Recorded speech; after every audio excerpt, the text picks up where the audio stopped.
Bonjour à tous, je suis ravie de vous retrouver sur ma chaîne dédiée à l'art d'être et à l'art de vivre. Le sujet de cette vidéo, comment transformer sa vie en 2026. En 2026, on prend soin de sa santé. On prend soin de sa santé physique et mentale. Alors, par santé mentale, bien entendu, je ne fais absolument pas référence à toute affection ou voilà, toute affection ou maladie diagnostiquée. Je ne parle absolument pas de ça. Je parle simplement du fait que parfois, dans le rush, dans cette course effrénée que nous pouvons vivre, eh bien, on oublie de prendre soin de soi et on est surmené, on est épuisé et puis on continue. Donc, je parle simplement de ça. Je ne suis pas médecin, donc je ne peux pas parler de santé mentale ni donner des conseils sur comment guérir ou voilà, apporter des solutions. Je parle simplement du quotidien, au même titre qu'on parle d'une santé physique, eh bien, au même titre, on parle également d'une santé mentale dans le sens, non pas médical stricto sensu du terme, mais du fait qu'au quotidien, voilà, il faut prendre soin également de son état d'esprit, de son bien-être mental, tout simplement. Alors, donc on prend soin en 2026 de sa santé physique. Comment? Eh bien, on pratique une activité physique, un sport, peu importe lequel. Ça, c'est vraiment à vous de choisir. Peut-être que c'est déjà le cas. À ce moment-là, il faut continuer, il faut progresser, voilà, s'améliorer, progresser. C'est ça, l'idée, c'est de faire en sorte d'avoir une santé optimale. Voilà, c'est pas, on ne recherche pas une santé moyenne, une santé voilà, normale. Je trouve que c'est au long cours, en tout cas sur le long terme, il est très important de rechercher une santé optimale. Une santé optimale, ça s'obtient par, la mise en pratique, par la mise en pratique d'actions concrètes, à savoir, on pratique une activité physique de façon régulière. Ce n'est pas je fais 2 heures de sport aujourd'hui et puis dans 3 mois j'en refais. Donc ça, ce n'est pas, c'est important d'être dans la régularité. Donc il vaut mieux en faire un petit peu tous les jours ou un petit peu pardon, quelques fois par semaine plutôt que d'un coup faire beaucoup. Ça, d'abord, l'organisme n'aime pas. Et puis bien sûr, ce n'est pas de nature à apporter un résultat qui serait satisfaisant. Donc vous choisissez le sport que vous voulez, l'activité que vous souhaitez. Ça peut être de la marche tout simplement, hein. Je veux dire, ça ne nécessite pas, typiquement la marche, ça nécessite quoi? Une paire de tennis ou si on marche, je ne sais pas, si on marche dans la forêt, effectivement il faut des chaussures ad hoc pour ne pas glisser. Par exemple à l'automne, il y a des feuilles mortes, les feuilles tombent et il pleut, donc ça peut être glissant. L'important, c'est simplement d'enfiler ses chaussures, les bonnes chaussures, d'être couvert, bien habillé pour aller marcher, pour respirer un air pur, sortir des 4 murs et faire 20 minutes de marche par exemple. Voilà, c'est très bien. Si on peut plus, on fait plus. Il y a des gens qui sont adeptes de marche, qui adorent ça. Des gens qui adorent courir, pareil, là aussi, on n'a pas besoin d'investir de façon, de dépenser des sommes pour ce type d'activité. On peut aussi à la maison faire du stretching, faire des étirements. Le matin, vous pouvez consacrer 10 minutes, un quart d'heure, en fonction du temps que vous avez, évidemment, du temps dont vous disposez le matin, sachant que voilà, si on veut transformer sa vie, si on veut vivre de façon optimale, il va falloir allouer le temps requis, le temps consacré. Sinon, ça ne marche pas. On n'a pas de résultat sans effort, c'est bien connu. Et aussi, je dirais, au-delà de l'activité physique, du sport qu'on peut pratiquer, qui est vraiment un élément important physiquement, mais aussi mentalement, ça libère des toxines, c'est quelque chose qui élimine des toxines, c'est quelque chose sur le coup, peut-être que c'est un peu, des fois quand on fait un sport, comme on dit, on galère un peu, c'est fatigant, c'est épuisant, mais après on est très satisfait. Donc voilà, pensez à la satisfaction d'après, peut-être pour vous motiver. Ensuite, il faut avoir une alimentation saine, une alimentation équilibrée. Ça va ensemble. On bouge son corps, voilà, on pratique quelque chose enfin, une activité physique. Et on mange, on essaye au maximum, c'est la nouvelle année, voilà, on est sur un nouveau départ, on va dire sur un nouveau cycle. On mange sainement. Manger sainement, ça ne veut pas dire qu'on ne mange que des choses fades, sans goût. Non, dans toutes les cuisines, dans toutes les cultures, il y a les sources de protéines, de fibres, d'oligo-éléments, de calcium, de minéraux, de vitamines, avec des aliments qui ont du goût. Donc voilà, vous pouvez faire votre assiette. Si ça vous intéresse, je pourrais faire une vidéo sur mon régime à moi, c'est-à-dire quand je dis régime, j'entends par là mon alimentation au quotidien et non pas, je ne suis pas un régime alimentaire particulier, mais voilà, je pourrais vous montrer comment est-ce que je m'alimente voilà, depuis des années maintenant. Donc c'est important de manger sainement, c'est important d'avoir une alimentation variée, d'avoir une assiette colorée et encore une fois, on peut le faire tout en consommant des aliments qui ont du goût. Voilà, ce n'est pas une punition. Le repas, ce n'est pas un moment où on se dit voilà, je suis puni parce que je dois faire un régime et donc je dois me restreindre au maximum. Dès lors que ce n'est pas source de plaisir, ça va être très compliqué pour le cerveau à accepter, à accueillir. Donc c'est important de trouver les sources de nutriments, mais de façon à ce que ce soit agréable également pour le palais. Simplement, il ne faut pas que ce soit uniquement le palais qui déguste, qui apprécie, quoi. Il faut les deux. Alors, le troisième point concernant la santé physique et mentale, c'est aussi le sommeil, la qualité de votre sommeil. Donc, la qualité du sommeil, c'est quoi? C'est, voilà, quelqu'un peut dormir 4 heures ou 6 heures, avoir un sommeil réparateur, et une autre personne pourra dormir 10 heures, voire 12, et ne pas du tout avoir un sommeil réparateur. Donc le sommeil répare et est chargé de réparer l'organisme. Une journée dure 24 heures.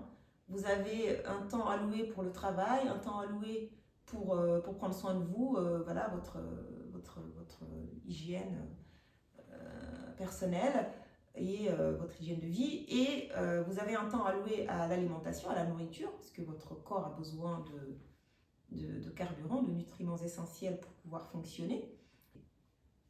Un sommeil de qualité, ça commence par avoir une routine du soir. Et par exemple, les écrans.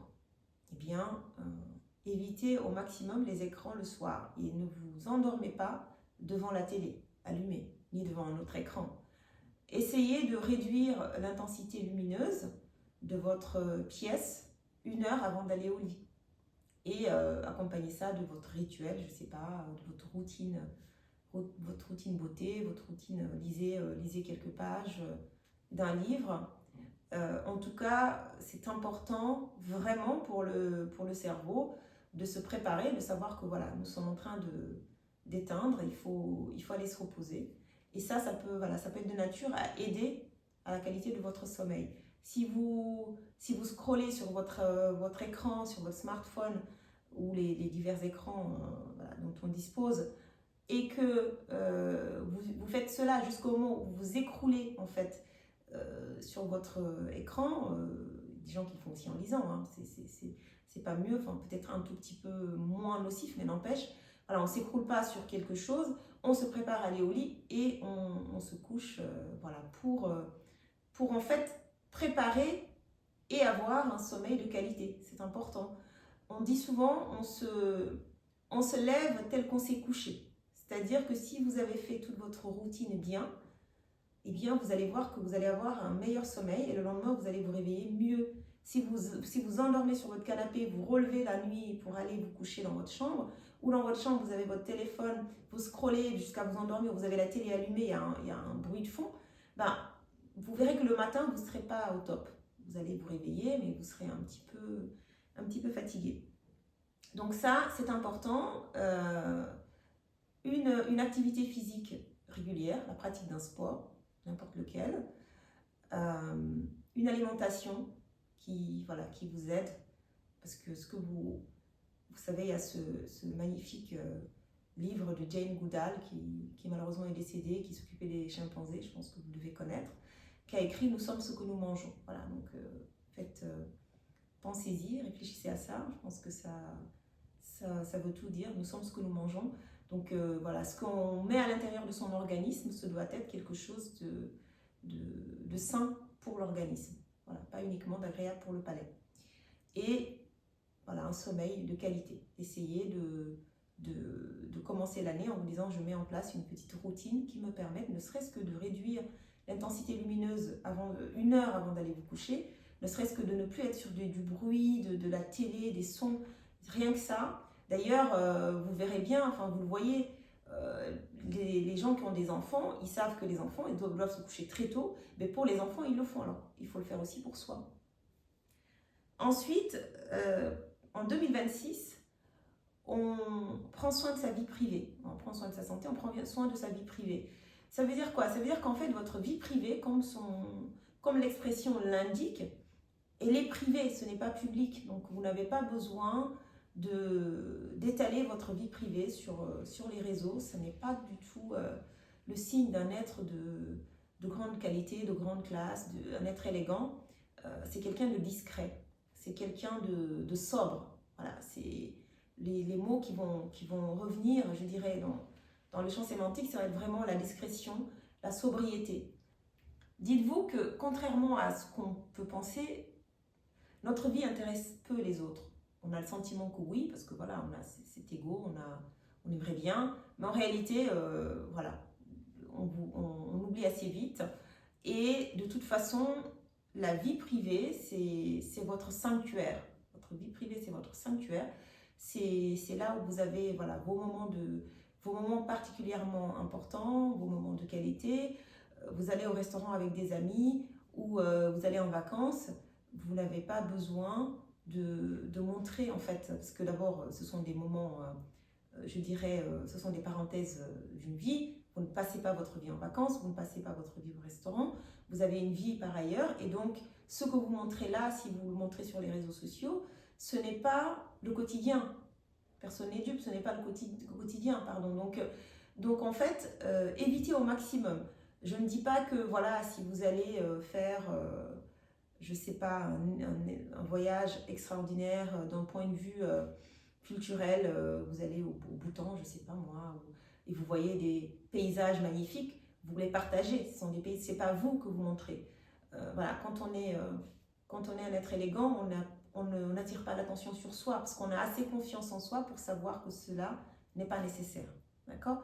Donc, la vie privée reste privée, ce n'est pas public, hein, et vous serez, voilà, vous gagnerez beaucoup à rester discret, à rester sobre, parce que en cultivant un peu ce mystère de vous-même autour de vous, déjà vous restez authentique, d'accord? Et surtout, j'ai envie de vous dire, vous allez quelque part, vous allez inspirer les autres, et puis vous allez certainement forcer l'admiration. On admire on admire une personne, et on est inspiré par une personne qui ne dévoile pas tout, qui ne montre pas tout, qui n'étale pas sa vie, qui n'a pas besoin de, voilà, qui a confiance, qui a assez confiance en elle pour se dire, je n'ai pas besoin de tout ce, vous savez, il y a une expression qui dit, il n'y a que les tonneaux vides qui font du bruit. Voilà, un tonneau qui est rempli, il ne bouge pas. Donc voilà, tout ce qui est clinquant, tout ce qui est m'as-tu vu, tout ce qui est vraiment, comment dire, moi je vous montrer vraiment ça n'a pas, enfin je sais pas comment vous dire, de porter de montrer qu'on porte des marques, ça n'a pas ce n'est pas de nature en tout cas dans un environnement où vous serez avec des personnes élégantes, des personnes courtoises, des personnes discrètes, chic, elles ne vont pas vous valoriser ou vous regarder en se disant tiens, je suis ravie de connaître cette personne, de la côtoyer, d'accord? Donc ça c'est important C'est important à noter et réfléchissez-y et essayez voilà, de limiter au maximum l'exposition de votre vie privée aux réseaux sociaux. Sachant que voilà, c'est certainement, on ne vous y force pas, hein, donc prenez le temps de la réflexion par rapport à ça. 2026, transformez votre vie en investissant sur vous-même. Ce que j'entends par là, c'est essayez, réfléchissez bien à qu'est-ce que je pourrais faire pour moi-même, afin d'augmenter mes compétences ou mes connaissances ou mon expertise dans tel ou tel domaine. Donc l'investissement personnel, l'investissement sur soi, c'est important. Il s'agit de vous, et vous, c'est important. Donc, essayez de, je ne sais pas, apprenez une nouvelle langue, par exemple. Je ne sais pas, peut-être qu'il y a une langue qui vous fascine quand vous l'entendez. Vous pouvez vous dire, cette année, je vais apprendre cette langue.